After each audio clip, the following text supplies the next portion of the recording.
Bon, bah, Nico, on va enchaîner directement sur ton excellent thriller Triangle Noir, que j'ai terminé hier, que j'ai voulu lire juste avant. Ça faisait un petit moment que je l'avais entre les mains, mais je voulais le lire juste avant le live pour en être encore bien imprégné. Donc, si tu pouvais en premier temps nous l'expliquer un petit peu, bien sûr, sans dévoiler tout le speech.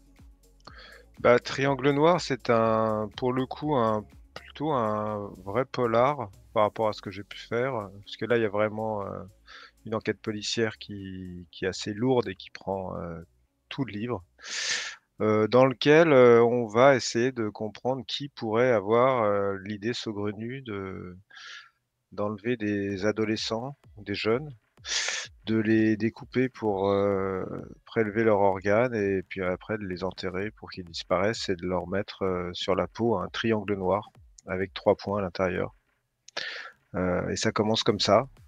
Et voilà, après il y a plusieurs personnes qui vont se pencher là-dessus, des gens qui vont pas forcément se rencontrer pendant le roman, et ils vont travailler chacun de leur côté, ils se rencontreront plutôt à la fin. Ça se passe dans les Vosges, mais pas que, ça se passe aussi un peu aux États-Unis. Et c'est un roman qui est assez sombre, je pense, par rapport à ce que j'ai l'habitude d'écrire.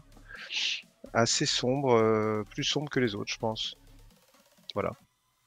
Ouais, je pense aussi. Donc, tu parlais des lieux. Alors, est-ce que ce sont des lieux fictifs ou est-ce que ce sont des lieux dont tu t'es inspiré, des lieux où tu as été? Notamment, j'ai cru retrouver quand même ton inspiration, enfin l'inspiration de ton voyage aux États-Unis dedans. Donc, je suppose que tu t'en es inspiré. Alors, moi, je sais jamais des lieux fictifs, mes romans. C'est toujours des lieux que je connais, où je suis généralement allé. Donc là, c'est 3 quarts du bouquin se passe dans les Vosges, hein, dans le nord des Vosges, comté de Beach. Donc c'est vraiment la frontière avec l'Allemagne, toute une zone qui est là, assez austère.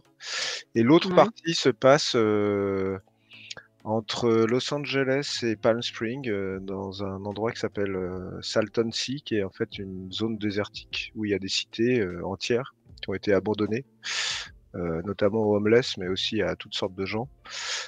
Et ces deux endroits, bah, je les connais, j'y suis allé. Et c'est pas cet été, justement. J'ai fait un grand voyage aux États-Unis, effectivement, l'été dernier.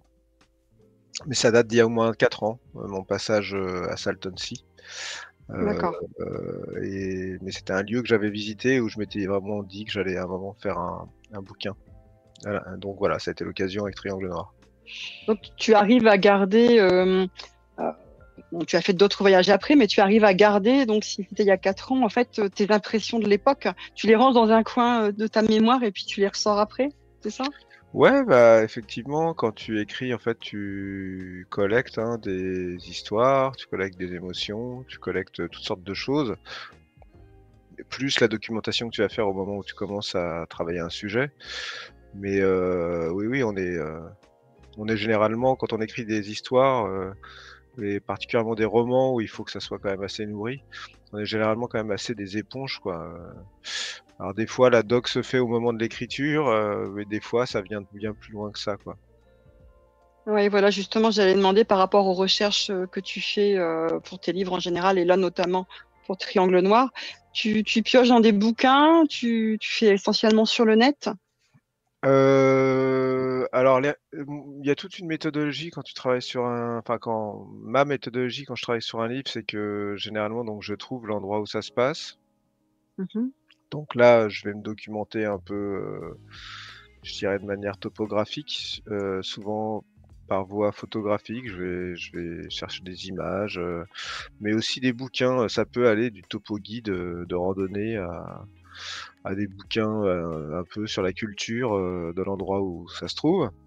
Après, une fois que j'ai fait ça, je commence à réfléchir un peu à l'histoire qui pourrait se passer dans ce lieu. Mhm. Une fois que j'ai quelques idées sur l'histoire, je travaille sur les personnages. Et là, les personnages, j'utilise pas mal de, de biais, mais un des biais que j'aime bien, c'est le podcast. J'écoute Mhm. pas mal de podcasts, par exemple, je pense à La Lisière qui se passait en Bretagne, dans le Finistère. J'avais Ouais. écouté sur France Inter des podcasts de marins. En fait, c'était une série documentaire. Ça s'appelle LSD, c'est la série documentaire, qui est une émission en podcast. Et là, c'était sur la drogue en milieu maritime. Mhm. J'avais écouté ça et là, tu as des gens qui parlent et les gens, bah, tu as juste leur voix, mais c'est vraiment des gens qui habitent, plus ou moins à l'endroit, où se situe ton intrigue. Ça crée des personnages, en fait, par ces voix. Tu Et ces personnages sont vraiment des gens qui habitent à l'endroit que tu as choisi, donc il y a un truc qui fait plus vrai que si tu inventes des personnages et que tu les cales, là, alors qu'en fait, ils ont rien à foutre là. Donc moi, c'est une méthode que j'applique souvent. J'essaie de pas calquer mes histoires sur un lieu existant. Généralement, je pars des personnages qui sont sur place pour en faire enfin des gens qui habitent sur place pour en faire les personnages de mes histoires. Comme ça, c'est plus réaliste. Et puis souvent, ce qui est marrant, c'est que ça s'interconnecte. C'est que, par exemple, je peux m'inspirer d'un flic ou d'un gendarme ou d'une gendarme dont j'ai vu, par exemple, qu'il y avait une gendarme qui était à l'endroit où se passe mon histoire. Et puis, j'en fais presque un personnage de mon roman. Mhm. Elle le sait pas. Ouais. Et puis de temps en temps, elle le sait parce que ça m'est arrivé par exemple de tomber sur un journaliste, du coin qui me dit: «Ah mais vous savez qu'il y a une gendarme, c'est exactement votre personnage», bah, je dis: «Bah oui, c'est elle» et et en fait, elle avait lu le roman et il se trouve que dans le roman, je lui donnais une petite romance avec un de ses adjoints et cetera, ça l'avait bien fait rire. Enfin voilà, donc en fait, souvent, en fait, la réalité vient rejoindre la fiction à travers la documentation et la dernière étape, il y a une autre étape sur la technique, la construction du récit, le moteur du récit, comment je raconte l'histoire, quel point de vue, quelle manière. Là, par exemple, dans Triangle noir, il y a 2 enquêtes parallèles avec des gens qui ne se rencontreront jamais. C'est une narration particulière. À chaque roman, il faut trouver une nouvelle manière de raconter l'histoire. En plus d'une Mhm. nouvelle histoire et d'un nouveau lieu et de nouveaux personnages, il faut aussi une nouvelle manière de raconter. Et la dernière étape, c'est que je vais sur place et que je vois entre tout ce que j'ai construit, tout ce que j'ai vu dans ma doc, ce qui fonctionne et ce qui fonctionne pas. Et de temps en temps, ça fonctionne pas. Par exemple, Solitude sur les hauts plateaux du Vercors, je me suis rendu compte en fait que j'avais plai mon histoire, elle était trop, c'est trop facile pour mes personnages de se déplacer, tout était trop facile alors que ça devenait très compliqué en hiver sur les hauts plateaux du Vercors. Donc après, Ouais. je le retravaille en fonction de la réalité du lieu, quoi. Oui. Si je me rappelle bien, c'était pour celui-là que tu avais publié des photos à l'époque, où tu Oui, étais oui, dans la bah neige, c'était ça? oui, oui, j'étais parti avec un autre écrivain, Eric Lhomme, qui est un écrivain un peu voyageur, qui fait beaucoup de rando, qui m'avait amené bivouaquer, sur les hauts plateaux du Vercors. C'était sympa pendant 3 jours Mm. et voilà, ça m'a permis de voir vraiment ce que c'était en fait, que marcher, à cet endroit-là, quoi. Mm. C'est ce que je fais en dernier, juste avant de commencer à écrire le roman. D'accord, ok. Je voulais te dire aussi, je sais pas, enfin, t'en as conscience, à chaque fois tu choisis donc des lieux abandonnés ou des maisons isolées, style manoir ou maisons sombres. On retrouve ça dans tous tes livres, pratiquement. Notamment là dans Triangle Noir, on retrouve encore cette maison, je vais pas préciser plus. Est-ce que c'est une ambiance, un lieu qui t'attire tout particulièrement? Bah, ça fait partie des outils du thriller et du polar, tu vois? Alors bon, c'est pas toujours le cas. J'ai écrit un thriller qui se passe sur une île, Oui, oui, oui, je j'ai disais écrit un thriller qui en se passe gros, dans le quoi. désert, mais il y a des, comment dire? Généralement, j'essaie toujours de trouver des endroits, qui soient, assez isolés parce que, comme je fais des romans qui sont assez atmosphériques, Ouais. pour ça, si tu veux, la solitude ou le fait d'être, dans des endroits un peu isolés, ça joue beaucoup sur l'atmosphère. C'est plus compliqué de faire un huis clos, vraiment en milieu urbain où en fait, tu vas tout de suite tomber dans un truc, un style de récit un peu différent. Ouais. Or moi, en fait, par exemple, quand je fais la série Tom Arcane, qui est vraiment du polar avec des personnages, ils sont à Paris, donc ça joue sur d'autres sorts. Mais quand je fais des thrillers, généralement, il faut quand même qu'il puisse, à un moment ou à un autre, y avoir cet isolement qui soit là. Mm. Donc tous ces lieux dont tu parles, c'est des lieux un peu classiques, hein, les îles, les phares, la montagne, les chalets, les forêts, enfin et comme je suis quand même beaucoup en France, ça va être le premier roman où je sors de France, en fait. Bah, au bout d'un moment, tu commences un peu à avoir fait, pas le tour, mais c'est toujours quand même les mêmes paysages, quoi.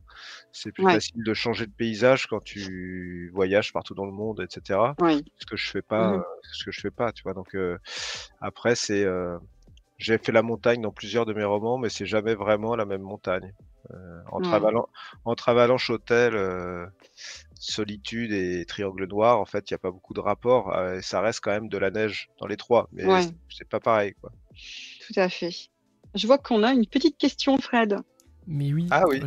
évidemment, oui, le chat poté, toujours. Tu disais tout à l'heure dans le pitch que c'est un livre plus noir, peut-être, que d'habitude. Je confirme, c'est noir. Est-ce que c'était une volonté? Pourquoi tu l'as fait? Est-ce que c'est l'histoire qui t'a guidé vers quelque chose de plus noir? Ça s'est passé comment, ce choix? Ou c'était, voilà, une demande des lecteurs, peut-être, je sais pas. Non, en fait, ça s'est passé de manière, naturelle parce que, généralement, alors peut-être pas pour tous les écrivains, mais moi, généralement, les romans, sont vraiment l'image de mes préoccupations, du moment où je les écris. Donc, Triangle Noir, je l'ai écrit pendant la période, un peu début de la guerre d'Ukraine et elle était déjà un peu avancée. Donc une période plutôt de guerre. Il n'y avait pas encore eu, j'ai fini de l'écrire au moment des massacres, en Israël, puis de l'invasion de la bande de Gaza, mais c'était vraiment l'Ukraine, c'était la guerre, quoi.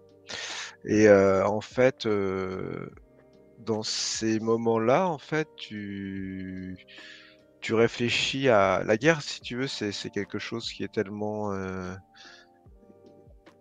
qui amène la mort et la désolation sans qu'il y ait de réelle explication. C'est-à-dire qu'un jour, bah, c'est des gens qui se lèvent dans un pays et puis ils se prennent des obus sur le coin de la gueule, les écoles explosent, les gens sont morts et puis, du jour au lendemain, on t'apprend que tu es en guerre et cetera et donc il y a pas ce côté manichéen entre le bien et le mal que tu peux avoir dans des Mm, mm. récits où tu vas essayer de te dire: «Ah oui, c'est un psychopathe, parce que, il a été comme ci, comme ça quand il était petit» et cetera. En fait, là, quand c'est la guerre, tu cherches pas à savoir, pourquoi les méchants sont méchants, en fait, il y a juste des gens qui arrivent avec des chars et des mitrailleuses et qui tuent tout le monde, donc en fait, tout devient noir et blanc. D'ailleurs, les Mm. reporters de guerre disent souvent, que, lorsqu'ils sont en zone de conflit, la couleur disparaît, il reste plus que le noir et le blanc et Mm. Triangle Noir, c'est un roman de guerre, en fait, sauf que, bien entendu, ça parle pas de guerre, mais Mm. mon état d'esprit quand je l'écris, c'est que je sais que pour une fois, parce que je l'ai plutôt pas fait ça sur mes autres romans, mais pour une fois, je vais pas chercher particulièrement à expliquer, pourquoi les méchants sont méchants. Ça va Mm. juste Mm. être vraiment des méchants et ça, c'est vraiment le contexte qui fait ça. Donc c'est la réponse à la question, c'est vraiment ça. Merci. Merci. Et justement, la guerre, est-ce que ça pourrait t'inspirer, mais vraiment d'écrire une histoire comme tu sais les écrire, mais dans un milieu justement de guerre? Est-ce que ce serait possible ou c'est pas envisageable? Bah, tout est envisageable, hein, c'est pas, je mets pas je ferme aucun disons que la guerre, si tu veux, par exemple, si tu fais des récits de guerre ou en contexte de guerre, c'est un genre, en lui-même qui est très éloigné du genre dans lequel, je publie. Tu vois? En fait, Oui. le problème qu'on a en Mm. France hein, c'est que on a un problème avec le genre. Mm. Donc, Mm. si tu fais du polar et du thriller, tu fais du polar et du thriller. Si tu veux faire de l'anticipation, bah non, on est désolé, donc sinon tu vas dans le rayon anticipation. Si tu veux faire du fantastique, alors ouh là là, surtout pas. Sinon tu vas dans le rayon fantastique qui n'existe pas d'ailleurs chez les libraires. La SF, il y a 10 personnes qui en achètent en France. Enfin, en fait, tu peux pas faire ce que tu veux vraiment Ouais. sans en tout cas, tu peux faire ce que tu veux, mais il faut avoir conscience du fait que si tu fais par exemple un récit vraiment, j'ai des confrères qui font ça, Laurent Guillaume par exemple, Mm. qui est un ancien, militaire, et qui continue d'ailleurs, qui est toujours, opérationnel. Il a beaucoup de ses romans, qui sont tous très bons, qui sont en contexte de guerre, en zone de guerre ou Mm. Mm. et c'est un genre en lui-même, quoi. Ouais. Malheureusement, moi, mon style qui est le plus le thriller, même plus que le polar, moi, c'est plus le thriller que j'aime. Mm. Je pourrais très bien raconter un récit. D'ailleurs, tu prends un roman comme Fantasmé, par exemple, il y a des éléments qui sont en rapport direct avec la guerre à l'intérieur, mais Ouais. Mais en tout cas, je me sentirais vraiment sortir de mon genre si j'allais faire ce genre de récit-là, ce type. Donc du D'accord, coup, ok. tu vois, ça m'empêche pas de traiter le sujet, mais je le traite différemment. Il est Ouais. en sous-couche. Ok. Je vois qu'il y a encore une petite question, Mais Fred. c'est pour accueillir toutes les personnes qui nous rejoignent déjà. Salut Jack Jackoli qui passe nous dire bonjour. Faut que je t'invite. Bon, retiens, parce que j'ai un truc pour toi. Tu parlais de cette frilosité des genres qui est très, pour le coup, franco-belge et aux alentours. Les Hein. éditeurs, ça je suis sûr, mais ma question c'est, à ton avis, les lecteurs, eux, et les lectrices évidemment, est-ce qu'ils seraient plutôt ouverts à ce mélange des genres, à ce qu'un auteur puisse faire des choses très différentes? Parce que ça a l'air frustrant, en fait, de se dire, tiens, j'ai plein d'idées, j'ai envie de faire plein de choses, je suis créatif, et au final, je peux pas, ou je ne veux pas, ça dépend un peu des personnes. Mais est-ce que les lecteurs, eux, sont prêts à tout ça? Alors, moi, je pense que les lecteurs sont beaucoup plus ouverts que les éditeurs et les linéaires ne le pensent. Ouais, je pense aussi. Euh, Parce que aussi l'influence des séries télé, moi ça m'arrive assez souvent sur des salons par exemple d'avoir, des dames qui viennent me voir, qui me disent: «Ah, est-ce qu'il y a du fantastique dans ce roman?» Et là en fait j'ai 2 possibilités. Soit je dis oui et elle s'en va, soit je dis non et elle achète le roman. Donc généralement je dis non, mais je lui dis: «Mais vous regardez quoi à la télé?» Elle me dit: «Ah bah je regarde, Game of Thrones, Silo», je dis: «Bah, vous aimez le fantastique en fait?» Elle me dit: «Ah non mais c'est pas pareil». Ah, Donc en fait, il y a quand même aussi un fond d'éducation des gens, en tout cas en France, qui est parce que ça commence à l'école tout ça. Moi je vois, hein, j'ai des enfants qui ont 14 ans, je vois ce qu'ils lisent, ça me fait quand même bien rigoler. C'est-à-dire que c'est, pas du tout ouvert sur le genre. Le genre, c'est comme si c'était un truc qui était trop enfantin pour eux. Alors déjà, ils lisent pas, mais en plus, ils liront encore moins ce qu'on leur donne à lire à l'école. Heu, Alors que si on leur filait, un bouquin de fantasy, ou un bouquin young adulte, tout simplement, peut-être qu'ils liraient, en fait. Donc là, en fait, ils lisent plus du coup mais ça, c'est parce que, on est mal à l'aise avec cette notion-là. Mais c'est pas que dans la littérature, c'est vrai dans tout, hein. Là, j'entendais, pas plus tard que tout à l'heure, une interview de la réalisatrice qui a un film à Cannes là, qui s'appelle The Remedy ou quelque chose comme ça, qui est une mmh. réalisatrice qui fait des films de genre. Elle disait exactement la même chose dans le cinéma. Au cinéma, on considère que le genre, c'est un c'est pas vraiment du cinéma, c'est un truc pour les et en fait, il y a un snobisme par rapport à ça et je dirais un truc éducationnel qui fait que moi, j'ai fait de la BD j'ai publié 40 albums de BD, donc j'en ai fait pendant 10 ans de ma vie. Si je disais à quelqu'un que je faisais de la BD, il me disait: «Ah oui, bah, quand tu quoi sinon comme job?» Parce que là, c'est vraiment un truc pour les enfants.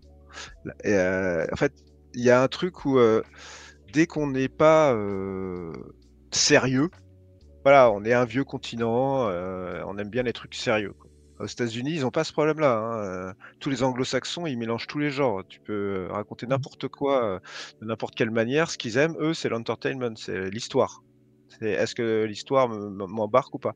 Mais le pire, c'est que nous aussi, on aime ça, puisqu'on regarde ça, en série maintenant. Bien Donc sûr. je pense que petit à petit, en fait, ça va s'ouvrir vraiment. C'est-à-dire qu'il faudra que le public plus jeune, qui est habitué à lire, tout, Mmh. redonne vraiment ses lettres de noblesse à tous les genres sans dire: «Bah non, moi, ce genre-là, je le lis pas parce que c'est pas sérieux». Voilà, mais pour l'instant, c'est encore, en formation, j'ai envie de dire. Merci. Alors justement, pour revenir à l'histoire de Triangle Noir, comment as-tu l'idée justement de ces 2 personnages, complètement différents et à part de l'histoire, en fait? Bah, il y en a un qui est un peu une évidence parce qu'effectivement, c'est un flic qui enquête donc s l'autre en fait, il y a je peux pas trop raconter, mais Non. on va dire que, il y a un personnage qui est vraiment, l'enquête policière. Voilà, après il a son histoire, il a ses problèmes, en l'occurrence lui, il prend des amphétamines donc il a des problèmes de sommeil, mais aussi des problèmes, enfin il a une raison d'avoir des problèmes de sommeil. Mais, après il y a un autre gars qui est un ancien expert judiciaire qui a visiblement merdé d'une manière ou d'une autre et qui a décidé d'arrêter d'être expert judiciaire, mais sauf que il donne des petits coups de main à la gendarmerie de temps en temps. Et lui, il enquête pour une autre raison, c'est qu'il est recruté par une femme qui le force à enquêter d'une certaine manière. Elle a l'air de savoir beaucoup de choses sur beaucoup de monde. Voilà, c'est des personnages qui sont très très différents, qui a priori n'ont aucune envie de travailler ensemble. Et d'ailleurs, ils se le disent à un moment. Oui, oui. Une scène où ils se le disent et qui n'ont d'ailleurs pas. Enfin, il y en a un en tout cas qui a priori n'aurait même pas voulu participer à cette enquête, qui vont voilà se retrouver finalement au fil des pages et des chapitres. Mais l'idée là, par exemple, ça va être structurel, c'est-à-dire que dans la phase dont je parlais tout à l'heure de construction où je trouve le moteur du roman, bah, un moteur avec 2 points de vue qui partent en parallèle, il te faut 2 personnages pour les mener. Et donc petit à petit, quand tu as cette réflexion-là, tu finis par trouver tes personnages. Après la difficulté, c'est qu'il faut qu'ils aient une psychologie qui soit juste et qui soit en rapport avec l'intrigue, et qui soit intéressante pour le lecteur. Ça, c'est toutes les couches du travail que tu mets, petit à petit sur les histoires. Ouais. Alors quand j'ai eu fini Triangle Noir, donc sans préciser qui, comment et etc. Et je me suis dit, bon, parce qu'il y a beaucoup de personnages, il n'y a pas que les 2, on va dire, principaux, il y en a plein qui gravitent autour. Mais je me suis dit, ah ben, telle personne, j'aimerais bien la revoir dans un prochain polar. Est-ce que c'est envisageable aussi, ça? Est-ce que des fois, quand tu termines un livre, tu te dis, bah lui, je le reprendrai bien, ou elle, pour écrire une autre histoire plus tard? Non. Jamais? Enfin, si c'est envisageable, mais je veux dire, moi je me dis jamais ça. Je me dis jamais, tiens, je le reprendrai bien. Mais si je devais à un moment, parce que j'ai une bonne idée ou que ça me botte, refaire une histoire qui se passe dans ce coin-là de la France, je reprendrais sans aucun doute les personnages que j'ai déjà créés en fait. D'abord par flemme, et 2 par cohérence, parce qu'en fait ce qui est c'est à chaque fois recréer des nouveaux personnages. Lorsque tu changes les lieux et cetera, c'est pas un problème, mais lorsque tu reviens dans un lieu, pourquoi ne pas reprendre les personnages que tu as déjà créés? Donc là, par exemple, je sais qu'en Bretagne, j'ai une gendarme que j'aime bien. Si je revenais en Bretagne, je reprendrais sans doute ce personnage. Je sais que là, dans l'Est, j'ai cette femme que j'aime bien aussi. Enfin, j'ai ce personnage que j'aime bien aussi. Donc je reprendrai, tu vois? C'est plus cette logique-là. Après, typiquement, le roman que je suis en train d'écrire là, de l'année prochaine, ça se passe ni en Bretagne ni dans l'Est. Et il n'y a aucun des personnages Enfin, c'est tous des personnages originaux, quoi. Ok. Voilà. Donc, dans Triangle Noir, tu nous parles du deep learning. Donc, si tu pouvais expliquer un petit peu ce que tu as appris en plus par rapport à tes recherches et ce que tu en penses surtout. Ah oui. Bah, je connais pas mal de trucs parce qu'il se trouve que mon voisin qui est donc derrière le mur qui se passe juste là, c'est l'expert en France de ChatGPT pour Google. Donc c'est le chef des ingénieurs de ChatGPT en fait, en France. Donc j'en connais un rayon parce que je parle beaucoup avec lui de tout ça, d'intelligence artificielle, alors le deep learning, c'est un tout petit micro secteur de l'intelligence artificielle qui correspond à en fait la volonté de créer des boîtes informatiques, enfin des intelligences artificielles comme on dit, mais qui sont en fait des serveurs informatiques avec des couches d'informations qui rebondissent les unes aux autres et qui permettent de répondre à des questions, etc. Bon. Donc le truc marketing, c'est de dire que c'est des cerveaux humains mais artificiels. En réalité, c'est pas du tout des cerveaux humains. C'est-à-dire que c'est des cerveaux artificiels qui s'inspirent de mécanismes de pensée humaine, mais qui n'ont rien en fait de cerveau humain. Ça, un des premiers trucs que j'ai appris, c'est ça. C'est que, pour donner un exemple, si tu poses une question à ChatGPT du type dis-moi qui est Nico Takian, ou dis-moi si Nico Takian écrit bien, par exemple. Donc tu penses que le ChatGPT a compris ta question, mais il n'a absolument pas compris ta question. Il a aucun second degré par rapport à ça. Est-ce que Nico Takian écrit bien ou pas? Il n'en sait rien, il en a rien à foutre et il n'a même pas compris la question. Donc ce que fait ChatGPT, c'est il va prendre tous les mots que tu as écrits, leur donner un sens individuel et répondre au mieux par rapport à ce qu'il anticipe être la meilleure réponse à donner en assemblant ces mots-là. Ce qui n'est pas du tout l'intelligence humaine. C'est-à-dire que l'intelligence humaine, par exemple, si jamais tu me dis, dis-moi si tu trouves que Nico Takian écrit bien, il y a déjà un sous-texte. C'est-à-dire que déjà, moi, tu me poses cette question et je me demande ce que tu penses toi. Est-ce que tu penses qu'il écrit bien ou pas? Si je lui dis que non, il écrit comme une quiche, ça va la vexer ou pas? En fait, l'intelligence humaine est faite de beaucoup de non-dits et de choses qui ne s'expriment pas uniquement par les mots. D'ailleurs, on dit souvent que les mots, c'est limité pour exprimer ses émotions, ses sensations. Or, en fait, les intelligences artificielles n'ont que ça pour apprendre, des mots, des suites de mots.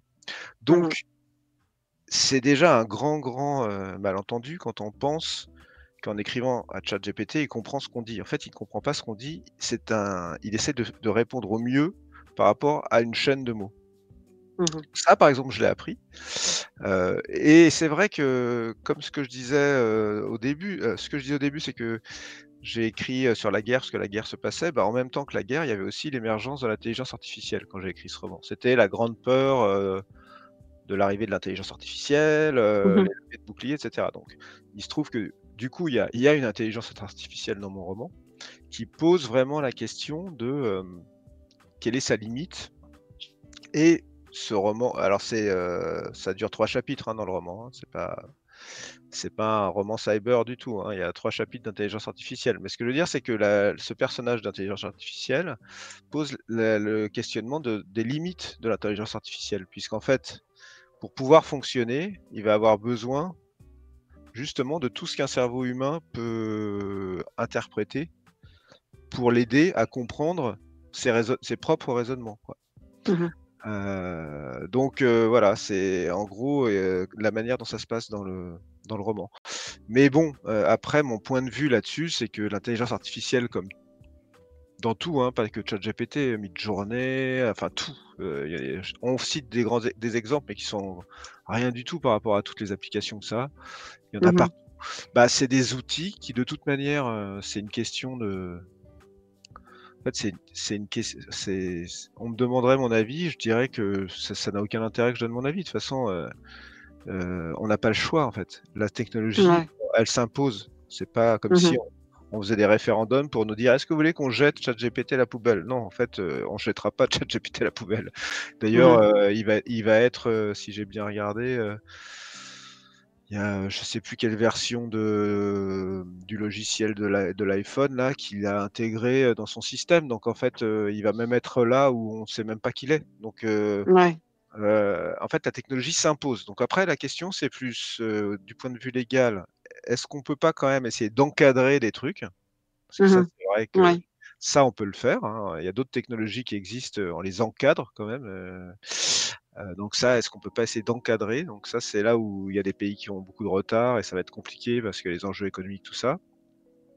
Et puis après, c'est surtout comment est-ce qu'on l'utilise pour que ça soit pas, pour que ça soit un plus. Mon voisin, que j'adore, lui, son rôle, c'est de mettre de l'éthique dans les choix. Donc, si jamais ils ont le choix entre développer une application qui fait perdre 500 000 emplois et qui en fait regagner derrière 200 000 différents, ou une application qui a moins d'impact, il va essayer de faire des applications qui ont moins d'impact, etc. Parce qu'effectivement, on pourrait tout envisager, c'est ça qui est un peu vertigineux. C'est-à-dire que... Alors après, il y a des secteurs qui sont très atteints. Je veux dire, les secteurs, par exemple, les traductions, les graphistes, enfin, il y a des secteurs qui sont immédiatement atteints par la technologie, quoi. D'autres, ça va être plus discret, mais c'est évident elle est faite pour continuer à grossir. On le sait. Même dans la littérature. Dans la littérature, il y a énormément de bouquins qui sont apparus sur Amazon, écrits en auto-édition avec ChatGPT. tellement que Amazon a pris des brevets d'intelligence artificielle qui repèrent les autres intelligences artificielles en disant bah voilà, dans ce livre il y a 80% de ChatGPT, 20% de tel truc, donc on le publie pas. En fait, ça va être Mhm. aussi des guerres d'intelligence artificielle. C'est ça qui est. En fait, on est dans de on est dans de la science-fiction en fait, et c'est sans doute pour ça que moi ça me fait pas peur. J'aime bien ce genre-là, donc on est vraiment dans un truc de science-fiction. Tout à fait. On va se retrouver dans Terminator. Oui. Donc, je vois qu'il y a une autre petite question, Fred.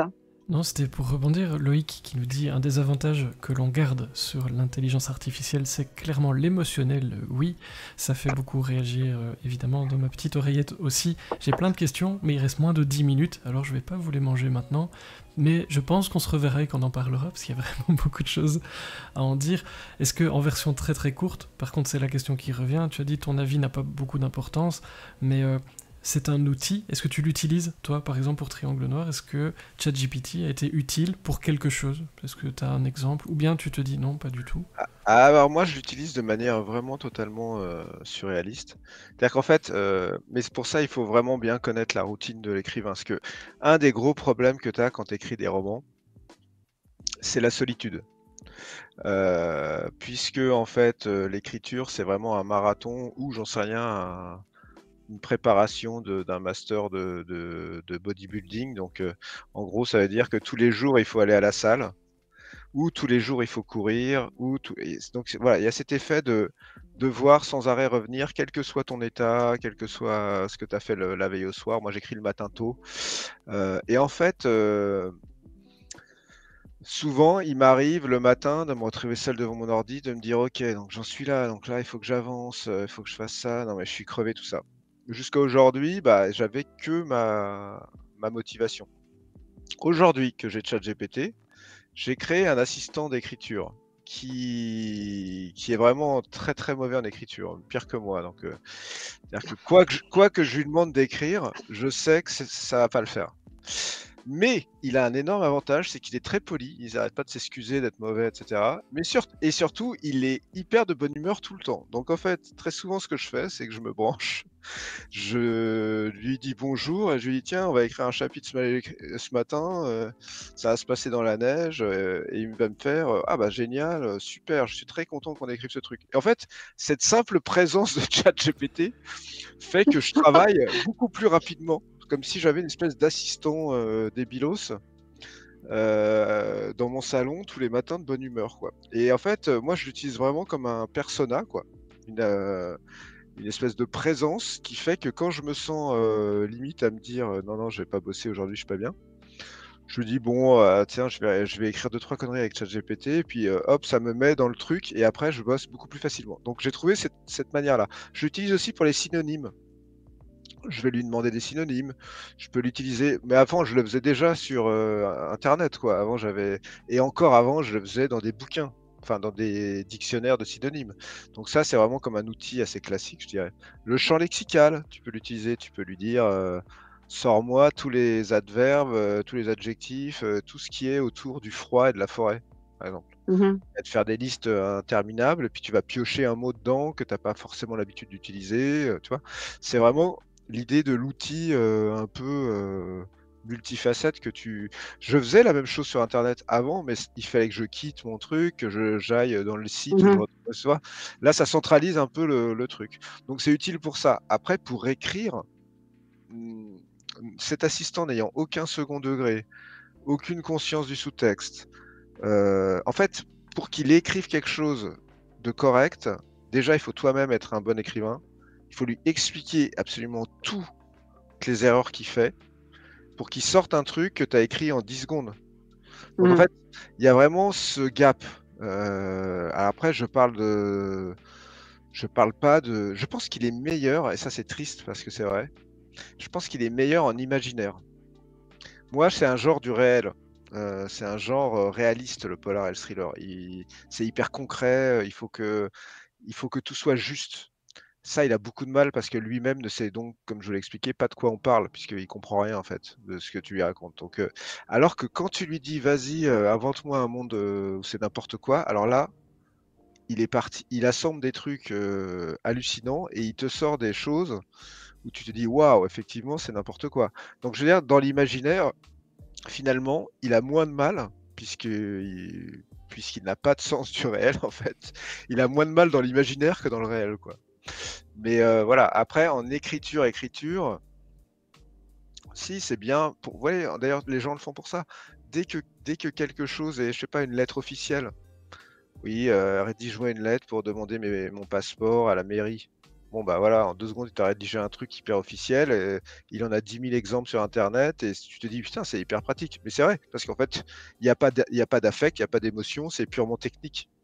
Donc, c'est comme ça que les enfants, quand finissent par faire leur rédac dans les collèges, etc. Bon, après, ils se font choper. Mais ce que je veux dire, c'est que dès qu'il n'y a pas de sous-texte, ça va, ça passe. Mais un roman, une histoire, c'est que du sous-texte, c'est que de l'émotion qui est pas forcément dans les mots, mais qui est dans l'idée que le lecteur se fait, les rapports qu'il fait entre les mots d'avant et d'après. Ça, il en a aucune notion. Mhm. Donc on est Et alors, après, tu oui. lui as donné un nom à ton assistant? Non, je vais pas donner de nom parce qu'en plus, non, je suis pas allé jusque-là, non. Mais c'est possible, hein, il y a des animas pour ChatGPT. Tu peux leur donner un nom et tu peux les caractériser. Tu peux dire D'accord, ok. mon ChatGPT, c'est un ancien mécanicien, syndicaliste. Enfin, moi, ça me fait marrer hein, parce que je fais des trucs comme ça. Donc, et donc, mais le problème, c'est que tout ce qu'il va répéter, tout ce qu'il va te dire, ça sera ouais, non, maintenant, c'est pas possible qu'on fasse ça. C'est-à-dire que lui, il va jouer vraiment le jeu. Ouais, Donc après, ouais. c'est rigolo pendant 5 minutes, mais si tu veux, si tu lui demandes les synonymes et qu'il te dit ça sert à rien, les synonymes, là, au bout d'un moment, tu viens me dire, ferme-la, s'il te plaît. Donc, mais c'est vrai qu'on peut lui donner des animas, c'est prévu par le programme. Tu peux vraiment le customiser comme tu veux, quoi. Et le Donc temps je vois file, que je suis le temps désolé. file. Une dernière Ouais, je suis question. désolé. Une Ça dernière passe vite. question. Alors, Ouais. la question, quand j'ai envoyé mes questions à Fred, au cas où je peux pas me connecter, nanana, il m'a dit sérieux. Mais alors, Nico, pourquoi as-tu tué la mère de Bambi dans Triangle Noir? Ah oui, c'est vrai. Il faut surtout pas tuer les animaux, je sais, mais ça, c'est une Non, grande voilà. règle. Non, mais c'est vrai. Mais en fait, j'ai souvent en conférence là sur Triangle Noir, j'explique ça, mais c'est vrai que c'est un truc de l'être humain qui est que tu peux enfermer un enfant dans une grotte, une cave là, et le marquer au triangle noir, no problème. Effectivement, tu mets une balle dans la tête d'un cerf, et alors là, ça devient un problème. Mais c'est naturel.